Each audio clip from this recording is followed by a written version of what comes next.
Bonjour à tous, j'espère que vous avez passé un bon week-end.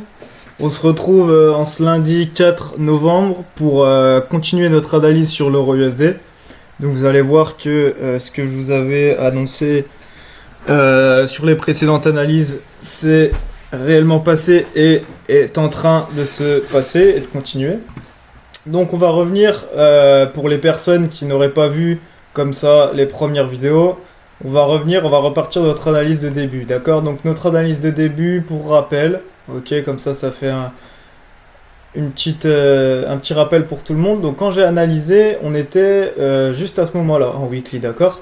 Donc je vous avais indiqué ce rejection block qui avait bien réagi au niveau des 50%. Et c'était surtout en daily qu'on avait de belles zones. Notamment cet order block accompagné de la fair value gap qui est juste au-dessus. Hop, order block ici.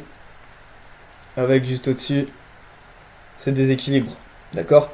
Donc à ce moment-là, dans la première vidéo, il me semble que j'ai faite sur l'analyse d'euro USD, je m'attendais soit à une réaction haussière à ce niveau-là, ou soit qu'on vienne sweep ce lot juste ici, uniquement avec une mèche, ok, pour réagir dans cette fair value gap-ci. Et dans ce cas-là, donc dans n'importe quel des deux cas, je m'attendais à ce qu'on vienne retracer au moins les 50% de ce mouvement. Donc ma target était pour les prochaines semaines, prochains mois, juste ici. Ok? Alors qu'est-ce qui s'est passé? On va voir que, voilà, juste ici, on a eu le sweep, ok, que j'avais annoncé si jamais on venait à break cet order block, à passer à travers. Hop. Là, à ce moment-là, on a eu un premier MSS en H1, si je me souviens bien, voilà, hop. Alors, en H1, on a eu un premier MSS juste ici, ok. Tac, juste ici. Je vais la noter pour qu'on comprenne bien. MSS. Ok. Donc déjà ici, premier signal de retracement, d'accord, de changement d'order flow, pour venir retracer cet énorme mouvement expansif. Ok, donc ensuite, il s'est passé ce qui s'est passé. Vous remarquerez, pour ceux qui sont en coaching, qu'on est revenu dans la zone d'OTE, d'accord, entre les 0,62 et 0,786. Ici, on est venu mitigate cet order block. Donc forcément, réaction, on revient en plus sweep cette liquidité-ci. Hop. Et il me semble avoir pris un trade, alors peut-être pas, je me rappelle plus, mais je vous ai fait une review d'un trade par là, il me semble. Ok. Voilà, donc là, il s'est passé exactement ce que j'avais annoncé. Maintenant, à la fin de la semaine dernière, donc vendredi, hop, je vais juste supprimer tout ça. Tac. En H4, vendredi soir, pardon, j'avais annoté cette zone que vous voyez ici, d'accord, qui était une superbe zone d'IFVG. Pourquoi? Parce que si je reviens dans le temps, parce qu'en fait, il y en a beaucoup qui n'arrivent pas à trouver les bonnes zones. Il y en a beaucoup qui me disent, d'accord, je connais la FVG, je connais la IFVG, je connais les order blocks, mais moi, ils se font transpercer et il n'y a pas de réaction. Et bien là, regardez, toute la différence se fait là. Vous voyez qu'ici, à ce moment-là, on avait une FVG, vous êtes d'accord avec moi? Regardez à quel point elle a repoussé le prix. Une fois ici, boum, on est repoussé. On revient dedans, boum, violente réaction.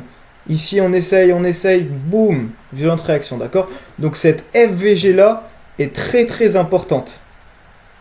Quand on va réussir à venir la casser, donc potentiellement, je ne sais pas, comme ça, hop, on va venir retester ce niveau-ci, au niveau des 50, d'accord, qui en plus correspond ici à un breaker block. Et là, je peux vous dire qu'une FVG qui a réagi comme ça, une fois qu'elle est cassée et qu'elle est retestée, voilà, c'est très très puissant. C'est très très puissant. Donc voilà pourquoi certaines zones ne marchent pas et d'autres marchent. Il faut que le marché ait réagi dedans avant, d'accord? Il ne faut pas vous concentrer que sur le moment présent, il faut regarder ce qui s'est passé avant. Donc là, vendredi, donc là on était mercredi, tac tac, mercredi encore. Donc là, on vient la casser le mercredi, d'accord? Hop. Mercredi, tac, tac, tac. Jeudi. Jeudi encore. Et vendredi. Donc vendredi, j'étais comme ça. Ici, vous voyez qu'on a réussi donc à casser cette ancienne FVG qui devient alors une IFVG. Cependant, regardez. Ici, ça c'est une liquidité. Pourquoi? Parce que ça ne suffit pas pour venir retester ce PDRA qui est cette IFVG, d'accord? Il va falloir au moins revenir au niveau des 50%, d'accord? Donc ça, c'est une liquidité. Ça va venir se faire prendre.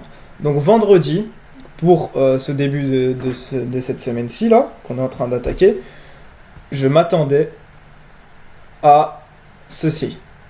Tac, potentiellement un retour au niveau des 50 pour ensuite repartir. Regardez ce qui s'est passé à New Week Open Gap, donc ce dimanche minuit, regardez. Juste ici. Alors est-ce que... Oui, je suis en horaire française. Regardez-moi ça. Juste ici, on a ouvert, cette nuit, à 23h. Regardez cette réaction. Ça, c'est ce qu'on appelle un gap. Et regardez-moi l'ampleur de ce gap. Regardez la réaction qu'on a eue. En fait, il faut arriver à comprendre la narrative du marché. Ok? Là, qu'est-ce qui s'est passé? Ici, vendredi soir, on est revenu tester les 50% de cette IFVG. Le marché a clôturé. Le week-end, vous savez que le marché du Forex est fermé. D'accord? Les ordres ne peuvent pas être passés, on ne peut pas trader. Et il rouvre le dimanche à 23h. Donc ici, qu'est-ce qui s'est passé? Les institutions sont revenues dans cette zone d'intérêt. Juste ici. Hop, je vais supprimer ça. Je vais enlever l'aimant. Donc on est revenu dans cette zone d'intérêt juste ici. Et à cet endroit-ci, toutes les institutions ont posé des ordres. Des ordres d'achat. Sauf que le marché était fermé. Donc ils n'ont pas pu être exécutés, d'accord? Alors qu'est-ce qui s'est passé à la réouverture cette nuit? Tous les ordres qui ont été placés ici vendredi soir ont été exécutés. Et ce qui vient créer ce gap. D'accord? Donc un gap, techniquement, qu'est-ce que c'est? C'est quand le prix d'ouverture ouvre à un niveau différent du prix de fermeture. Ok? Là, vous êtes d'accord? Normalement, en temps normal, notre prochaine bougie aurait dû ouvrir au même niveau que celle-ci. D'accord? Donc, si ça avait été une bougie haussière, par exemple, on aurait dû ouvrir juste ici et faire notre bougie à la hausse ici. Ok? Une bougie baissière, pareil, mais vers le bas. Et là, on a eu notre ouverture ici. Vous voyez cette différence énorme? Et ça, c'est ce qu'on appelle un gap. Donc un gap qui va être potentiellement retracé puisque le marché n'aime pas les déséquilibres et n'aime pas les trous, pour être plus vulgaire. Donc c'était juste pour vous montrer à quel point cette zone ici était très très importante. Ok, et j'avais un œil dessus. Et donc j'ai vu ça ce matin quand j'ai ouvert mes graphiques, ce qui me plaît énormément. Donc là on est venu prendre cette liquidité, d'accord, que je vous avais annoté juste avant, en vous disant, ça c'est une liquidité, il faut qu'on revienne tester cette IFVG. Et là, magnifique réaction dedans, à l'open, en créant un gap. Et là, on continue notre ascension, ok.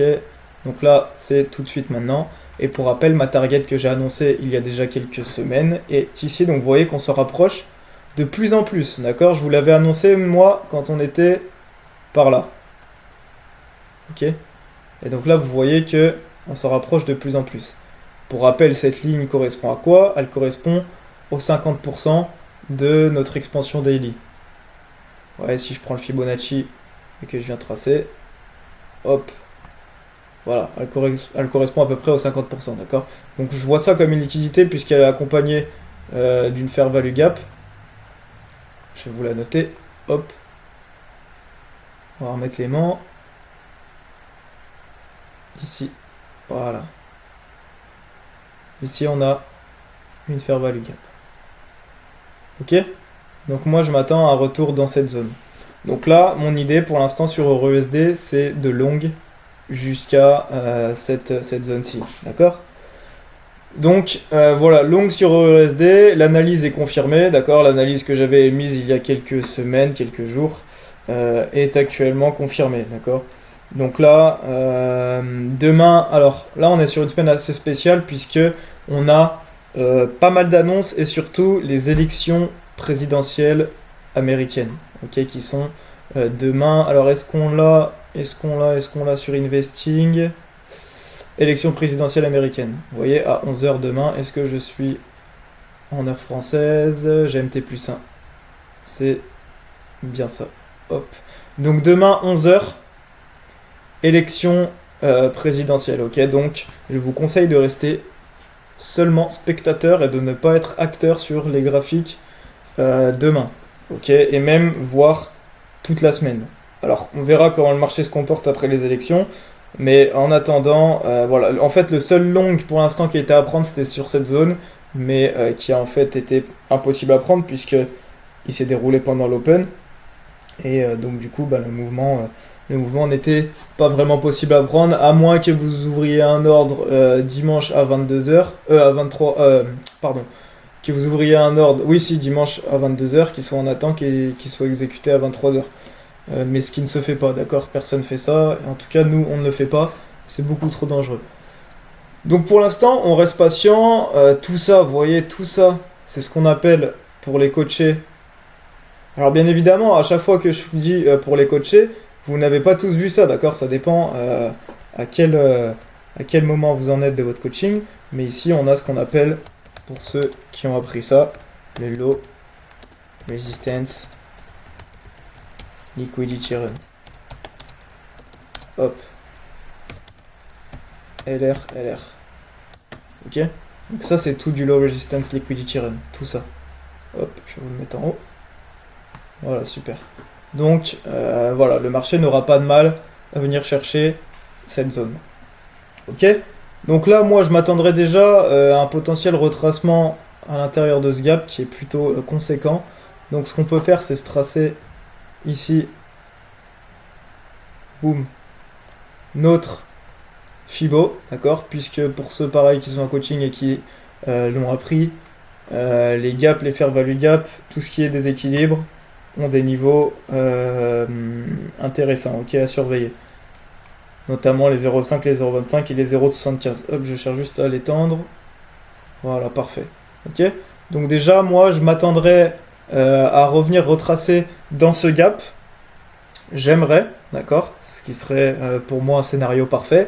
Et donc à ce moment-là, chercher des longues dans ce gap. Ok? Voilà moi ce que j'attends sur EURUSD. Donc, comme je l'ai dit, toujours haussier jusqu'à notre zone des 0,5. Donc là, potentiellement, moi ce que je verrais, ça serait peut-être quelque chose comme ça. Ici, retour dans le gap. Hop, pour aller chercher cette zone. Alors bien sûr, ça ne se fera pas en ligne droite comme ça. Mais voilà ce que j'attends. Ok? Voilà pour EURUSD. Donc comme je disais, restez plutôt spectateur, hein. Même moi je vais rester spectateur. Alors peut-être pas toute la semaine, mais en tout cas demain, mercredi, je vais essayer de voir comment le marché se comporte. Est-ce qu'on est sur un marché qui respecte ses zones comme d'habitude ou est-ce qu'il fait un peu comme il veut, d'accord? Ça c'est important d'évaluer dans quel contexte on est pour éviter de prendre des pertes qui sont évitables, d'accord? Au niveau des annonces, aujourd'hui on avait les PMI européens, donc italiens et français. Donc le PMI français qui était au niveau des attentes, ok, des prédictions qui sont ici, et le PMI italien qui était légèrement en dessous. Ok, ça n'a pas empêché, vous le voyez, l'euro de décoller. Pourquoi? Parce qu'on était dans une zone ici très importante, une zone institutionnelle. Qu'est-ce qu'on a d'autre? Alors pour aujourd'hui ce sera tout. Pour demain, au niveau d'EURUSD, donc on a bien évidemment les élections présidentielles à 11 h, donc demain c'est vraiment une journée à éviter. On a également Christine Lagarde qui parle à 15 h 30, d'accord? Donc la présidente de la Banque Centrale Européenne. On a le on a le PMI Service américain. Donc voilà, demain une journée assez chargée où, comme je vous l'ai dit à maintes reprises, il est préférable de rester spectateur plutôt que d'être acteur sur le marché ces jours-ci. Jeudi, on a le PMI d'octobre, PMI service français. On a encore... Alors, mercredi, pardon. Alors non, ça c'est peut-être mardi. Est-ce qu'elle parle? Oui, elle parle bien deux fois, d'accord. Donc mercredi, on a encore un discours de la présidente de la Banque Centrale Européenne, juste ici, à 15h. On a le pétrole, les stocks de pétrole brut. Mercredi, jeudi, qu'est-ce qu'on a? Jeudi, on a la Banque Centrale Anglaise qui va décider ses taux d'intérêt. On a pas mal, hein. Voilà, on a les décisions de la Fed sur les taux d'intérêt. Donc là, c'est une semaine assez chargée. Franchement, faites très attention cette semaine. Et si vous pouvez rester plutôt à analyser plutôt qu'exécuter, je pense que ça sera mieux, en tout cas pour les débutants, hein, et même pour les traders confirmés. Ok, vendredi, on a une journée plutôt calme. Oui, vendredi, ça se calme, ok. Donc franchement, mardi, mercredi, jeudi, attention. Et surtout demain avec les élections, vraiment ne tradez pas. Même moi, je ne vais pas trader, d'accord, c'est pour vous dire. Même moi qui ai l'habitude, je ne vais pas trader. Je verrai à partir de mercredi comment le marché se comporte. Sans oublier qu'on a énormément d'annonces, mardi, mercredi, jeudi. Donc voilà, restez très vigilants, ok. Voilà pour l'euro USD. Je vous conseille quand même d'aller voir les précédentes vidéos d'analyse, d'accord, où j'expliquais ce qui s'est passé eh bien, en fait actuellement, avant que cela se passe. Ce n'est pas de la magie, ce n'est pas être devin, c'est simplement s'appuyer sur le passé, ce que nous donne le graphique, et essayer de repérer les zones institutionnelles, là où le prix va potentiellement réagir, d'accord. Et comme vous le voyez, il se passe ce que je vous ai expliqué, ce qui aurait pu également, comme je vous l'avais dit dans la première vidéo, être l'inverse, d'accord. On n'est pas devin. C'est-à-dire qu'en fait, nous, en tant que trader, on ne va pas chercher à deviner. On s'adapte. D'accord, c'est très important de comprendre ça. On peut avoir tort et on a tort. Ça arrive qu'on ait tort, d'accord. Il faut juste savoir, en fait, se remettre en question et switcher, d'accord. C'est-à-dire que des fois, vous allez avoir cette idée, par exemple, d'être acheteur, et il va falloir que vous ayez cette compétence de switch pour devenir vendeur. Alors bien sûr, il va pas falloir passer d'acheteur à vendeur en 2 secondes, comme ça, toutes les 2 secondes, parce que vous êtes fait SL, mais si le marché vous montre quelque chose, il est important de savoir justement faire ce switch, ok. Donc on s'adapte à ce que nous donne le marché et on n'essaye pas de deviner ou d'avoir raison. Parce qu'en ayant cette mentalité, vous allez simplement vous détruire vous-même, ok. Puisque vous allez dire, ok, il faut que ça fasse comme ça, si ça fait pas comme ça, j'ai tort, je suis une merde. Non, c'est pas du tout ça, d'accord. Il faut pas adopter cette mentalité-là. Il faut se dire, ok, j'aimerais que ça se passe comme ça, si ça se passe pas comme ça, ok, je regarde et je fais en conséquence. Ça marche ? Donc voilà pour EURUSD, je pense pas que ça bouge vraiment aujourd'hui, sachant qu'on est lundi. Voyez là, on consolide énormément, hein. On a eu une petite ici, un petit rush après l'open de 1h à 4h, mais vous voyez que ici sur la session londonienne et le début de la session américaine, on est plutôt en consolidation, ok. Donc voilà, pour aujourd'hui, je pense pas qu'on ait vraiment de gros mouvements. À voir demain aux élections, ok. Et encore une fois, ne tradez pas pendant des journées aussi chargées en annonces économiques, ok. Sur ce, je vous souhaite une excellente journée. N'oubliez pas que si vous avez quelconque question, vous avez des salons dédiés, ok, notamment le salon questions diverses, pardon. N'oubliez pas également, si vous posez des questions, d'arrobase les coachs ou les admins pour qu'on puisse être notifié et vous répondre le plus rapidement possible, ok. Je vous souhaite une excellente journée à tous et on se retrouve demain. Ciao, ciao.